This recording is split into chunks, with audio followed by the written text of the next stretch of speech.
the Game Awards happened. Hellblade got a lot of nominations. Hellblade won a lot of awards it was nominated for. Hellblade was on sale because it won a lot of awards, and then I bought Hellblade, played it, beat it very quickly. I kind of marathoned it over like a weekend, so I'm ready. I'm gonna review it. Tell me, I'm interested to hear because I've only I'm been an I hour so into yeah, it. Jake also got it right, but you haven't. Yeah, I got it before the Game Awards, but just haven't put the time all in yet. right. So I picked it up for $20. It's usually 30, and I was after playing it for like 2 hours. I was so ready to hate this game, like just rip it apart. Like the whole time I was playing, I was like, oh, when I review it, I'm gonna be like that guy who wrecks it. You know, who's like going against the norm. Like this is a piece of trash, garbage. Like yeah, it's a good experience, but it's a bad game kind of thing. Uh, 6.5. yeah, well, no, I was gonna 6.5. say like if if you want me to treat it as a game, it's gonna be like a 4. If you want Oof. me to treat it as like an experience, then I'll concede a little and say yeah, maybe it's like an 8. But there was a point probably around, I want to say, 3/4 of the way in where like I was like, this game is fucking amazing. But I mean, there was a point earlier than that where I was like, all right, this is pretty good. But like right around 75% of the way in, and that last quarter of the game was like, holy shit, this is fantastic. So anyways, I'll backtrack a little bit and say it's a double A game, self-proclaimed. The studio is probably best known for their latest game, which was the Devil May Cry remake, which had mixed Oof. responses. But so it's a smaller team, maybe a couple dozen people working on this, but they obviously don't have as big of a budget, and the whole point of this was to push out this double A that's bigger than an indie but smaller than a triple A, and prove that there's a market for this like budget tier but still really good product. And I think they definitely succeeded. It's a game that you play as a character, Senua, who's suffering from psychosis, uh, notably schizophrenia, and she has the severed head of her loved one that she is trying to carry to the goddess Helena to have him revived at the cost of her soul, essentially. And it's just her journey through her version of hell, and through her own mind, trying to accomplish this task. And along the way, she obviously has voices in her head via the psychosis, which is done in a way. I was actually really excited for this, and this was honestly one of the most underwhelming parts for me. She has voices in her head. They are done using a technique called binaural audio, where they use two microphones to record, and it allows the sound to sound kind of three-dimensional. So I thought, when I went into this, I thought that was, and a lot of people built it up as like the big selling point.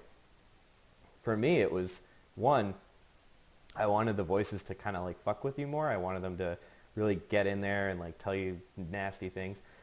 Honestly, the way they presented it, I almost want to have schizophrenia, because all the voices did was tell you what to do. They were helpful. They were like, oh, I wonder what happens if you go over here. Like, go look up, or like, watch out, someone's behind you. Like they just like helped her. And from that perspective, I thought it kind of flopped. I didn't think it portrayed the detrimental, deleterious effects of psychosis at all. It was entirely beneficial for like 95% of the experience. That was a letdown. On the flip side of that, the actual audio and the score is fantastic. It's so good. Like, I love the music in it. It's extremely good. Also, the visuals, extremely good. It's one of the best looking games I've ever played. The art direction is phenomenal. And yeah, the areas are relatively small. They're scaled back, and you can tell that, but not at the cost of the experience overall. So the gameplay is a mix between kind of three things. It's like one part walking sim, one part puzzle solve, and one part action game. And the walking sim is good if you like walking simulators. Like if you like just walking in, taking in the setting, enjoying the experience, you'll like it. The puzzles go from pretty bad to like literally lining up shapes to pretty clever that get almost kind of Portal-esque. And the action or the combat portion, which is relatively small, it's probably 20% of the game, is you think it's very basic at first because there's no tutorial ever at any point in the game, but it gets deeper and deeper because you figure out more elements and they expect you and demand you to figure out more elements as you play. So that built on itself. So the reason I was not into this at first was because you were just walking around and doing these matching the shape puzzles.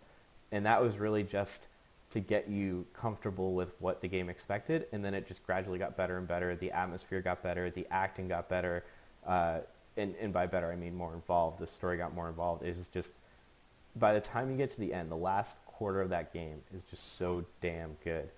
I loved it. And the only other thing I have to say about it is that should be adapted or remade, or somebody should make a version of this in VR. I think it's the perfect fit for VR, where it's one part walking sim, which is relatively calm. It's one part puzzle solving in a slow moving environment, which is relatively calm. You're taking in the scenery, and I think the schizophrenia would come off a lot better if it was a first person VR experience. That sense of presence would really like drive it home. But This would be like the perfect game for VR. I think it would be Totally right with that. unbelievably good in VR. 'Cause this is all an experience game. You know? Yeah. So, yeah, I mean, ultimately, I think I'm going to give it like an 8.8. I think the beginning is not as good. I think you do have to give it some, it's only 7 hours. And if the first 3 hours are lackluster, that's kind of a problem. Even if the last 2 are fantastic. So you have to give it some of your time. There are some weird quirks. I had some weird bugs, and I had 3 hard crashes. And the psychosis wasn't as good. Other than that, very, very strong throughout.